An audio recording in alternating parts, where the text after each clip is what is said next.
Reencarnações 4. Reencarnação e o futuro. Se nós considerarmos numa projeção quanto ao futuro, encontraremos as mesmas dificuldades. Se nossa existência atual é única, deve decidir a nossa destinação futura. Qual é, então, na vida futura, a posição respectiva do selvagem e do homem civilizado?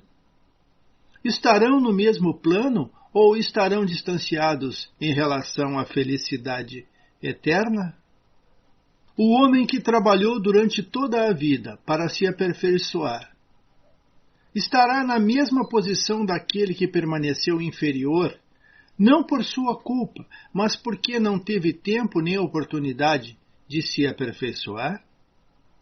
O homem que praticou o mal porque não pôde se esclarecer, será culpado por um estado de coisas que não dependeram dele?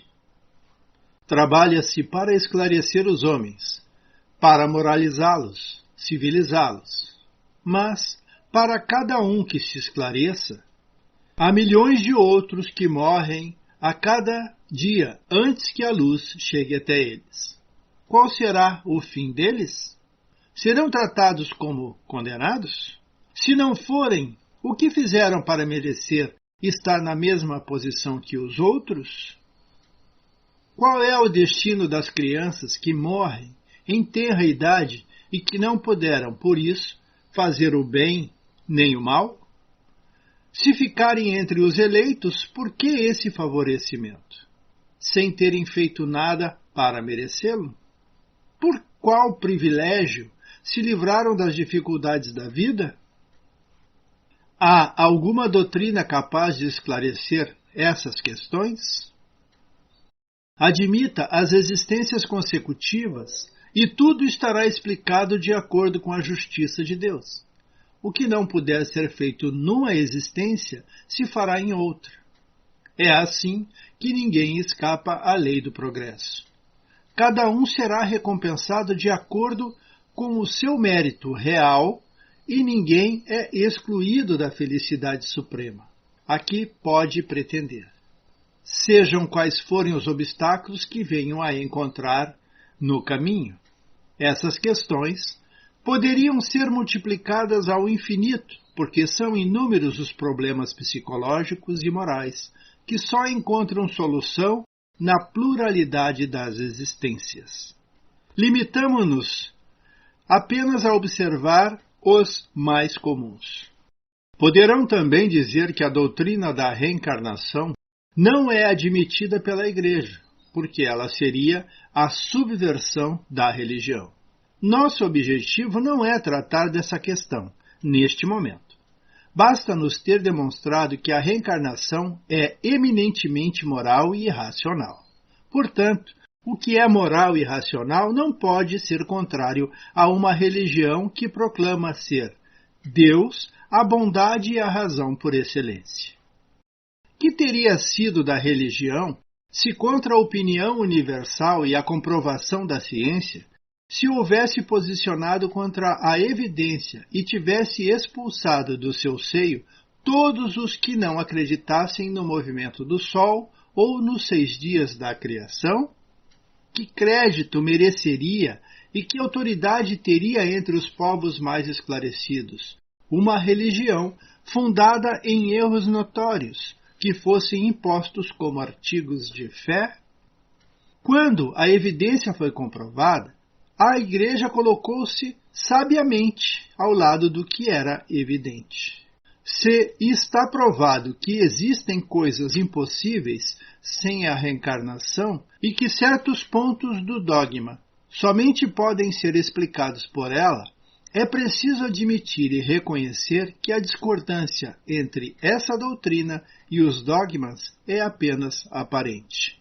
Mais adiante mostraremos que a religião está menos distanciada do que se pensa da doutrina das vidas sucessivas, e que se a aceitasse não sofreria maiores danos do que já sofreu com a descoberta do movimento da Terra e dos períodos geológicos que, à primeira vista, pareceram desmentir os textos bíblicos.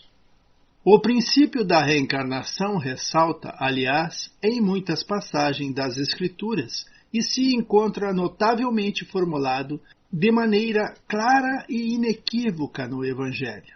Citamos: Quando desciam do monte, após a transfiguração, Jesus lhes ordenou: Não faleis a ninguém o que acabaste de ver, até que o Filho do Homem seja ressuscitado dentre os mortos. Seus discípulos o interrogaram, então, dizendo: Por que os escribas dizem que é preciso que Elias venha primeiro?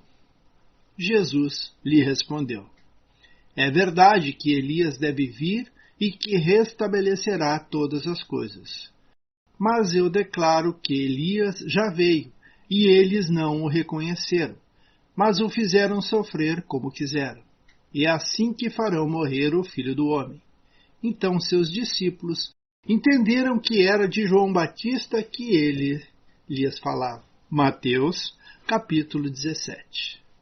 Uma vez que João Batista era Elias, deve ter ocorrido a reencarnação do espírito de Elias no corpo de João Batista. Qualquer que seja, enfim, a opinião que se tenha da reencarnação, quer aceitamos ou não, todos teremos de passar por ela, apesar de toda a crença contrária.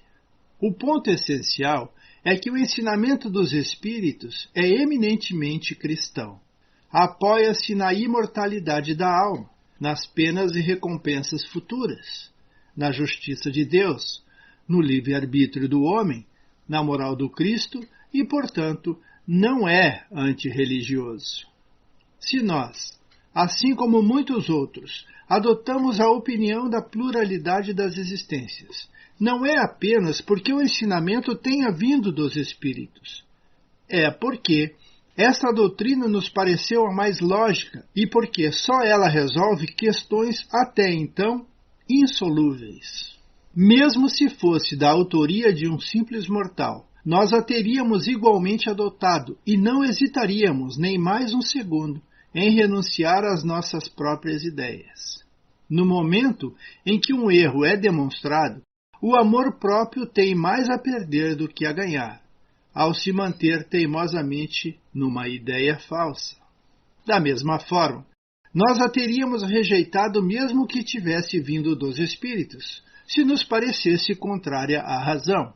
Assim, como negamos muitas outras, porque sabemos por experiência que não devemos aceitar cegamente tudo o que vem da parte deles, da mesma maneira que não se deve aceitar tudo o que vem da parte dos homens.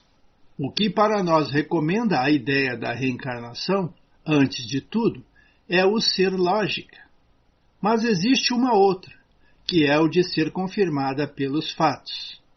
Fatos positivos e, por assim dizer, materiais, que um estudo atento e racional pode revelar a qualquer um que se dê ao trabalho de observar com paciência e perseverança, diante dos quais não pairam mais dúvidas.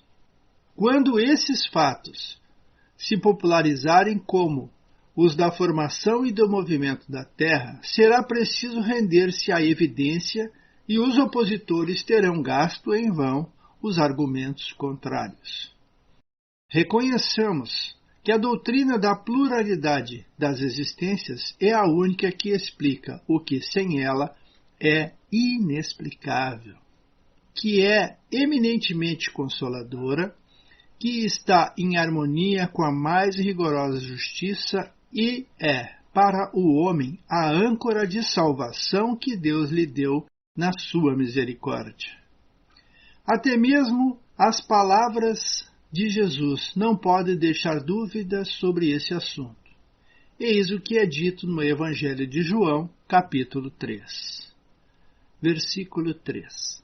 Jesus, respondendo a Nicodemos, disse: Em verdade te digo que, se um homem não nascer de novo, não pode ver o reino de Deus.